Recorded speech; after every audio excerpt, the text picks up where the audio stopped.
Bonjour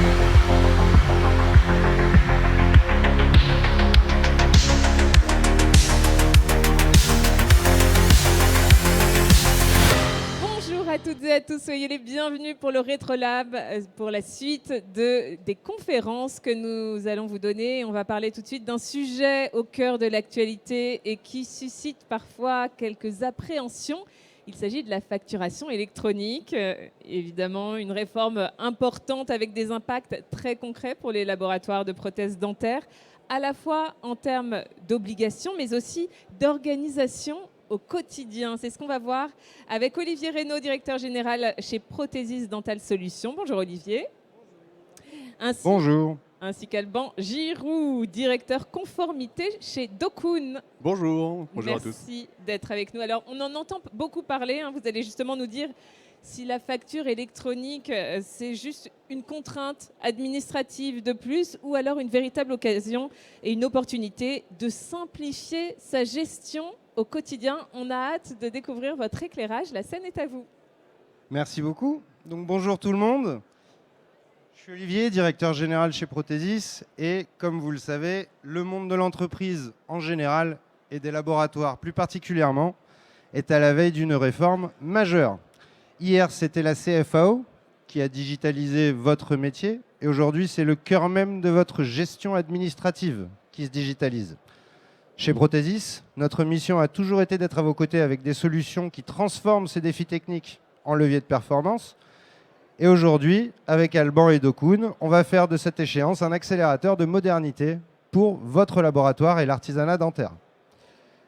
Nous sommes aujourd'hui avec Dokun, la plateforme agréée que nous avons choisi d'intégrer dans Prothesis Cloud. Et on va essayer de revoir un petit peu ensemble les échéances clés, les moments importants, quelles vont être les étapes dans le logiciel. Il va y avoir des choses à changer, à remplir, il y a des informations qu'on n'avait pas. Et après, on va voir avec Alban où se situe notre solution compatible, la plateforme agréée, dans tout cet écosystème interconnecté. Je laisse la parole à Alban, du coup, pour vous expliquer un petit peu plus le pourquoi du comment. Bonjour à tous, alors je me présente, donc effectivement je suis Alban Giroux, directeur de la conformité de la plateforme agréée Dokun. Donc la plateforme agréée c'est quoi? C'est la plateforme qui va être responsable d'envoyer des factures à l'administration fiscale et qui va être en charge aussi d'envoyer vos factures à vos destinataires, donc ça, un acteur très important. Donc moi je suis directeur de la conformité, donc je gère tout ce qui est les sujets de normes, de l'ISO 27001, les dossiers d'immatriculation, bon, bref, tous des sujets un petit peu réglementaires. Et puis j'accompagne les éditeurs comme Prothesis pour la mise en place de la réforme. Je suis membre de la commission AFNOR de facturation électronique, où je pilote d'ailleurs un groupe de travail sur les API standardisés. Ça ne va pas trop vous parler, mais en gros, c'est pour que toutes les plateformes puissent communiquer entre elles avec des solutions comme Prothesis. Voilà, donc effectivement, quels sont les enjeux de cette réforme? Alors, effectivement, il y a marqué simplification, sécurisation des échanges, protocole VIDA. Il y a quand même un truc qui manque là, hein, c'est que c'est quand même lutter contre la fraude, hein, on ne va pas se mentir. C'est à l'initiative de l'administration. L'objectif principal, c'est quand même de lutter contre la fraude. Maintenant, on va dire que c'est une bonne chose, parce que comme si vous n'êtes pas un fraudeur, vous êtes plutôt content. Si vous êtes fraudeur, peut-être un peu moins. Mais c'est vraiment clairement l'objectif principal. Maintenant, il y a aussi un objectif de simplification, de dématérialisation, qui vont être des gains de productivité. Vous allez passer moins de temps sur l'administratif, donc c'est plutôt intéressant. Le point aussi qui est assez important à voir, c'est la directive VIDA, la VAT in Digital Age, excusez-moi pour mon accent. Il faut bien voir que tout ça, on est dans un mouvement européen, c'est-à-dire que au niveau de l'Europe, l'Europe veut vraiment faciliter ces échanges de facturation électronique. Donc la France s'inscrit dans ce mouvement qui est européen. Donc c'est vraiment un mouvement de fond et la France fait partie des premiers à aller aussi loin dans la facturation électronique. Voilà pour le contexte un petit peu de cette réforme. Maintenant les échanges, en quoi ça va vous concerner? Alors je pense que si vous êtes ici, c'est que vous savez que vous avez des obligations. Donc effectivement, vos premières obligations, vous êtes plutôt, je pense, TPE, PME, j'imagine dans l'ensemble ici. Votre première obligation, ça va être de recevoir des factures. Donc vous n'avez pas le choix. dès septembre 2026, vous avez l'obligation de recevoir des factures électroniques. Si jamais vous ne choisissez pas de plateforme agréée, il y aura des sanctions de l'administration. Voilà. Donc c'est quand même une obligation qu'il va falloir bien regarder. Après, vous allez avoir ensuite une obligation d'émission en septembre 2027. Alors même si vous avez une obligation d'émission que en septembre 2027, avec Prothesis, comme tous les éditeurs d'ailleurs et tous les acteurs, on va vous proposer d'anticiper cette obligation. Pourquoi? Parce que c'est des gains de productivité. Parfois, vos clients professionnels aimeront avoir ces factures électroniques, vous demanderont d'avoir ces factures électroniques. Pourquoi? Parce que ça leur simplifie pour eux la gestion. Donc c'est pour ça que même s'il n'y a pas d'obligation pour vous en septembre 2027, en septembre 2026, eh bien, on va vous proposer de l'anticiper. Pourquoi? Parce que c'est des gains de productivité. On ne va pas vous proposer d'anticiper tout l'aspect réglementaire, e-reporting, ça je vous expliquerai tout ça. C'est comme si on voulait anticiper une nouvelle déclaration d'impôt. Non, ça on ne veut pas l'anticiper. Par contre, anticiper l'invoicing, ça a vraiment du sens, ça a vraiment un intérêt. Et donc concrètement pour votre laboratoire, eh bien voilà, je ne sais pas comment on va. Voilà, donc 1er septembre 2026, vous devez recevoir une facture. Donc, vous avez des factures d'EDF, de Télé France Télécom, enfin non, on dit plus ça, hein. Oui, c'est Orange, oui, je suis un peu, faut que je me mette à la page là. Vous allez recevoir toutes ces factures-là, on appelle ça les grands facturiers, mais aussi, même des TPE, PME vont aussi vous envoyer des factures, hein, puisqu'il n'y en a pas beaucoup dans les grandes majorités des entreprises vont anticiper cette réforme, donc vous allez quand même recevoir un flot de factures assez important. Et puis, comme je l'avais dit, hein, en septembre 2027, vous avez cette obligation d'émission qu'on vous proposera d'anticiper. Un petit mot pour nos amis belges.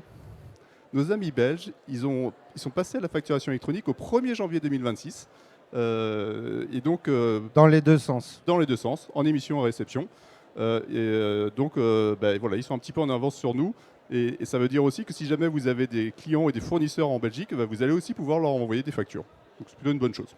Et puis le Luxembourg, pas d'obligation aujourd'hui, mais on a un certain nombre d'entreprises qui voudraient l'anticiper justement. Ouais, on a pas mal de questions de clients luxembourgeois, donc si jamais vous êtes dans ce cas-là, n'hésitez pas à venir nous voir, on pourra vous répondre. Mais en tant que laboratoire, il y a 2 questions toutes simples à vous poser dès maintenant. Comment vous allez faire pour vos factures fournisseurs en septembre? Vous allez choisir une plateforme agréée chez votre comptable. L'avantage chez nous, c'est que vous allez pouvoir avoir vos factures fournisseurs dans votre logiciel Prothesis. Donc, comment vous allez faire pour vos factures fournisseurs à partir de septembre? Et si vous êtes assujetti à la TVA, comment vous allez faire pour l'émission? Mais vous allez voir qu'on va retourner sur des cas particuliers où, au final, même si non assujetti, et Prothesis Cloud est préparamétré pour la prothèse pure, donc il n'y aura pas grand-chose à faire à part rajouter des sirettes et des sirènes sur les clients, on n'est pas vraiment dispensé. Typiquement, si on travaille avec les hôpitaux, Chorus, à un moment, ils vont vous demander de dématérialiser, même si non assujetti. Et donc, ça fait beaucoup, mais vous inquiétez pas, on va vous aider. Normalement, selon l'article du CGI 289 bis, la prothèse dentaire, il n'y a pas de TVA. Même la réparation, typiquement, dans un exemple concret, la réparation de prothèse, c'est une prestation de service, ça aussi c'est exonéré, pas de problème. Donc, la seule obligation d'émission va concerner l'orthèse. Mais, comme vous pouvez le voir, certains clients vont vouloir que vous émettiez en électronique de toute façon. Les clients institutionnels, le B2J, ça ne va plus marcher en PDF non plus. Donc au final, on préconise de simplifier votre gestion parce que vous n'allez pas avoir 2 systèmes de facturation, un dématérialisé et un pas dématérialisé. Autant avoir un outil centralisant qui vous aide à récupérer vos factures fournisseurs, vos factures de vente dans une seule interface métier. Vous faites aussi votre traçabilité, votre facturation. Vous n'avez pas besoin de sortir de votre écosystème travail pour aller faire de la facturation électronique. Ce que vous pouvez faire maintenant, si vous êtes déjà client Prothesis Cloud, vous devriez avoir un petit pop-up qui vous explique les 5 étapes à suivre. Mais en gros, le logiciel est préparamétré pour la prothèse pure. Donc si demain vous passez sur Prothesis Cloud, la seule chose qu'il faudra vérifier, c'est de bien avoir le siret sirène de vos clients. Parce que c'est ça qui va servir d'identifiant unique demain à la réforme. En fait, Alban et Dokun, nous, solutions compatibles, on va générer la facture. C'est des champs, c'est des normes. Donc on va dire nom, prénom, mais c'est surtout telle sirette a émis à telle sirette. Dokun, lui, va gérer la synchronicité avec la base de données des sirènes de l'État. Elle est là, la complexité technique, et pourquoi il faut être agréé, cloud souverain et HDS. Non. Il n'y a rien qui va chez Trump avec Alban, vous inquiétez pas. C'est ça, je l'aime pas trop. Non, bon. Mais surtout, c'est juste de la gestion administrative. C'est quelques informations manquantes. Si vous, si vous vendez à l'étranger ou achetez à l'étranger, il faut bien renseigner les numéros de TVA intracommunautaire, par exemple. Une fois que ça c'est fait, normalement, il n'y a pas grand-chose à faire. Vous pouvez anticiper et vérifier. Donc attention au choix de votre plateforme. Comme je disais tout à l'heure, la première question à vous poser, c'est où est-ce que je vais recevoir mes factures fournisseurs en septembre? Je suis sûr que votre comptable vous a contacté pour vous parler de sa PA. Chez nous, c'est inclus dans l'abonnement et ce n'est pas payant à la facture. Et surtout, c'est intégré dans votre logiciel métier. Vous n'avez pas besoin d'aller dans la plateforme de votre comptable pour voir vos factures fournisseurs. Mais concrètement, pour un laboratoire, une solution compatible, c'est... Alors, désolé pour le jargon. Il y a des BT, des business terms. En gros, on s'est tous mis d'accord. Comme disait Alban, les API, les normes, c'est embêtant, mais ça nous permet à tous de dire que prénom, c'est prénom. Ça s'écrit comme ça. Nom, c'est nom. Le sirène, c'est ce qu'on va prendre comme norme. On doit faire en sorte qu'il ait que le bon nombre de caractères. Verrouiller tout ça. On ne peut pas laisser les gens mettre des champs libres. Les raisons d'exonération, par exemple. Dans Prothésis, avant, il y avait un champ libre et vous mettiez « je suis exonéré pour telle ou telle raison ». Non, maintenant, il y a un code qui correspond à la vraie raison, parce que ce code, il permet aux machines d'échanger à la vitesse de la lumière. Ce qu'il faut retenir de la facture électronique, c'est imaginer un œuf.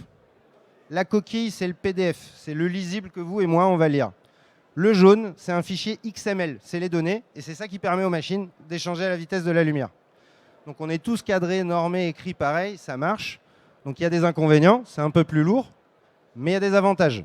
Chaque étape est horodatée. On ne pourra plus jamais vous dire qu'il a pas reçu la facture. Ça, c'est pas mal. Vous saurez si elle a été payée, reçue, rééditée, en temps réel, ou pas loin, quoi. Chose qu'aujourd'hui, les mauvais payeurs, on en a tous. Et des excuses, ils en ont tous des différents. Et c'est vrai que c'est important de noter, parce qu'on va envoyer des factures, mais on va envoyer ce qu'on appelle des cycles de vie. C'est-à-dire un statut encaissé, est-ce que s'il y a un rejet, une approbation partielle. Alors ça, c'est quelque chose que nous envient les Belges, parce que les Belges, ils peuvent envoyer et recevoir des factures, mais ils n'ont pas de cycle de vie, ils sont très tristes, parce qu'ils envoient une facture, et ils ne savent pas trop si elle est acceptée, refusée. Nous, on a la chance en France, on est dans les premiers, dans les pays européens, on n'est pas beaucoup de pays européens à avoir cette chance-là, d'avoir normalisé ce statut cycle de vie, donc c'est pour ça que ça a vraiment été fait aussi pour la productivité, et on a la chance en France de l'avoir. Exactement. Et du coup, pourquoi on a fait le choix de l'externalisation et plus particulièrement Dokun? Déjà, il y a 84 PA en France. Il n'y en avait pas beaucoup qui pouvaient bosser avec PayPal parce qu'on a des clients belges et luxembourgeois. Et après, Dokun, c'est l'expertise, notamment d'Alban avec la commission AFNOR, mais surtout une intégration transparente pour vous, sans surcoût, en marque grise. Vous serez client Dokun par l'intermédiaire de Prothésis Cloud. Et ça nous permet à nous d'être aux normes sans avoir en interne cette lourde... Se faire certifier ISO 27001 par la DGFIP, c'est pas un petit process. Et du coup, je laisse Alban nous rassurer sur l'expertise de Dokun. Oui, alors effectivement, techniquement, il y a plein de normes. Mais les normes, c'est bien parce que ça nous permet de parler ensemble. Donc, il y a le N16931 pour les factures au niveau européen. Il y a le CDAR pour le cycle de vie. Toutes ces normes, ça nous permet, nous, plateforme agréée, de parler ensemble. On a aussi un réseau qui s'appelle le réseau PayPal qui permet d'échanger des factures. C'est ça qui va nous permettre d'échanger avec des clients belges ou des fournisseurs belges. Donc voilà, c'est tout un ensemble de normes qui sont importants. On a aussi, on l'a évoqué, on a parlé de l'HDS qui est important parce que tous les data centers sont HDS, puisque vos factures peuvent avoir, même si ce n'est pas une exception, avoir des données de santé. Donc là, on a une certification HDS sur le data center. Et puis, ce qu'on appelle le cloud souverain, le SecNum Cloud. Ça a été imposé à toutes les plateformes agréées d'avoir un data center qui soit voilà, que les gentils américains ne puissent pas Cocorico. regarder. Voilà. Donc ça, c'est aussi important. Donc l'administration a vraiment mis le niveau très très haut et aussi avec la sécurité informatique, avec l'ISO 27001. Donc on est vraiment dans un environnement très sécurisé, avec des normes d'archivage aussi de long terme de 10 ans. Donc voilà, vous allez stocker des factures. Pendant 10 ans, elles seront dans la plateforme agréée. Pas de problème si jamais vous avez un incendie ou quelque chose. Voilà, tout ça, vous êtes prémunis de tous ces éléments-là. Plus Donc le besoin plus haut de niveau de disque coffret. dur. Nous, ce qui est important, c'est qu'il y a plein de normes, c'est des sujets complexes. En fait, la fiscalité française, c'est quand même le pays le plus compliqué du monde. Ça, je pense que oui, ceux qui... par exemple, nos amis belges, on revient d'eux, ils n'ont pas de la TVA sur les encaissements ou débits, ils n'ont que la TVA sur les débits. Donc nous, la France, on a amené une complexité incroyable qui fait notre métier. Moi, c'est un beau challenge intellectuel tous les jours. L'objectif, l'enjeu, c'est que pour vous, ce soit simple. Donc c'est tout le travail qu'on fait avec Olivier, c'est que cette complexité horrible, pour vous, elle va se traduire de manière assez simple dans une solution métier. Et c'est vraiment notre stratégie, c'est que d'avoir une plateforme agréée que vous n'allez pas voir beaucoup. Vous allez surtout voir Prothesis et l'interface utilisateur. Et puis c'est ça l'enjeu finalement, c'est de rendre simple quelque chose qui est très compliqué. Voilà. Et du coup, dans tout ce nouvel écosystème, vous avez sûrement entendu tout un tas d'acronymes, SC, PA, PPF. Alors avant, c'était PDP, c'était plateforme de dématérialisation partenaire. Maintenant, c'est plateforme agréée. Nous, on est la solution compatible, on est le pilote. Donc nous, on génère un fichier qui peut passer par la plateforme agréée pour aller vers le portail public de facturation. En gros, là-bas, c'est la TVA en direct. Le schéma en Y, c'est vraiment cette idée de deux systèmes en émission-réception qui vont parler et pouvoir échanger. Et le e-reporting, là, c'est les cas un petit peu plus particuliers où, même encore aujourd'hui, typiquement, on a des questions, on se pose encore. Le ticket de caisse, quand on fait le plein de l'essence, par exemple, il n'y a pas son sirène dessus. Mais du coup, la déclaration, elle est à charge du vendeur. Donc lui, il va la déclarer. Vous aurez peut-être moyen de le récupérer par votre carte. On pense que la banque aussi va intervenir dans la boucle. Tout ça pour dire, c'est un sujet en pleine évolution encore. C'est-à-dire, au mois de novembre, on a fait un mois de dev avec Alban. Et au mois de décembre, ils nous ont dit, bon, bah non, en fait, on a changé d'idée. Tu peux refaire ton mois de dev. Et tu nous expliques le e-reporting ou tu veux que je le fasse? Le e-reporting, je te le laisse. Bon alors le invoicing, ça se comprend bien, on envoie et reçoit des factures. Le e-reporting,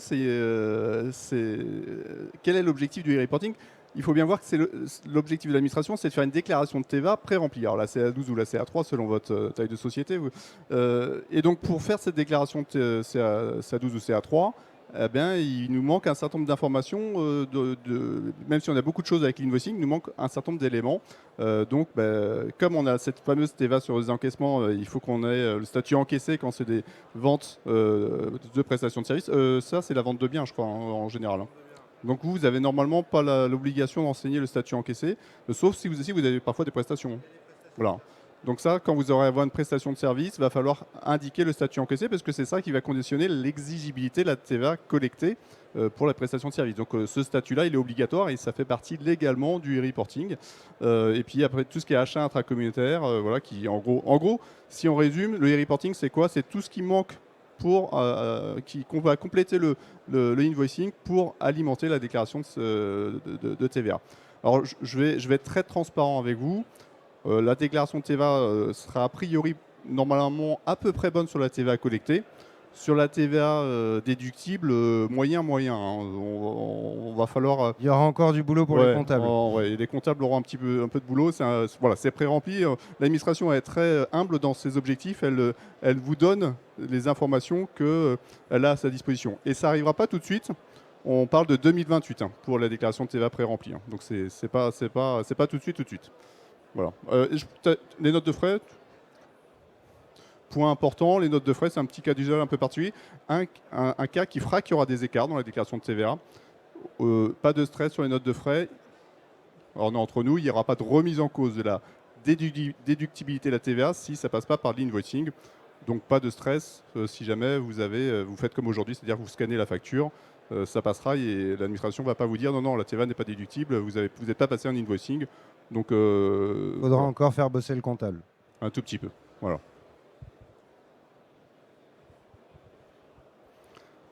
Dis donc, tu maîtrises vachement les schémas, Olivier Bah, comme on a dit, Est-ce que- généré par IA, mais contrôlé par Prothesis. T'as maltraité une IA, ouais. Donc effectivement, alors comment ça va se passer? Vous êtes, vous, le laboratoire, Prothesis, une solution compatible qui va se connecter à la plateforme agréée, donc Dokun. Et nous, on va passer par ce qu'on appelle le fameux réseau PayPal voilà, c'est vraiment l'autoroute qui va permettre de savoir à qui envoyer la facture, parce qu'il y a un annuaire derrière, il y a aussi un annuaire du portail public de facturation. Et puis nous, on va être un agent aussi qui va envoyer les informations à la fois à votre récepteur, donc à votre client, mais aussi à l'administration, pour que lui, il puisse faire cette fameuse déclaration de TVA pré-remplie. Et derrière, vous avez, on va communiquer avec la plateforme agréée du dentiste, de votre client, pour lui envoyer les informations qui les mettra à disposition au dentiste, au final. Et effectivement, ce qu'on voit là, c'est que ça marche aussi à l'international. Alors pour ceux qui regrettaient le PPF, parce qu'à un moment, je ne sais pas si vous avez suivi, ils voulaient faire une plateforme étatique.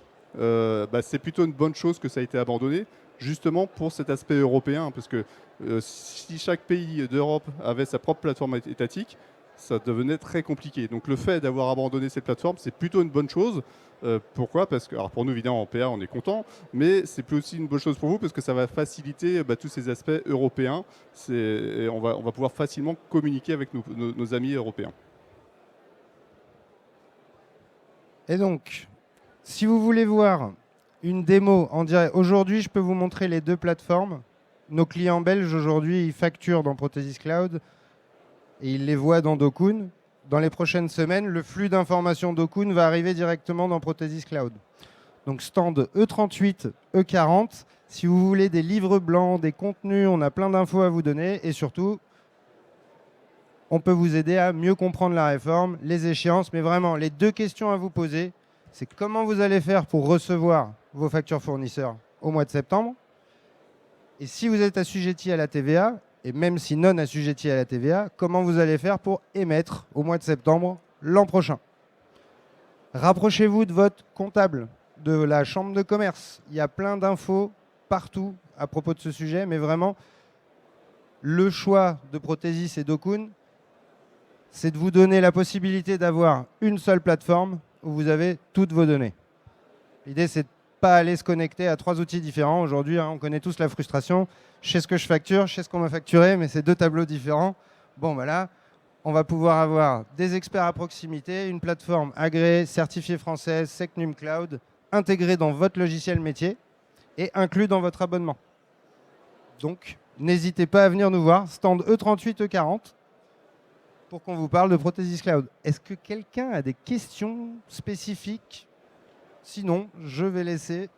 Mais déjà, on va vous applaudir. Merci beaucoup, messieurs, pour cette présentation sur ce sujet. On l'a dit, au cœur de l'actualité. Effectivement, c'est le moment de prolonger les échanges, de revenir sur certains points si besoin.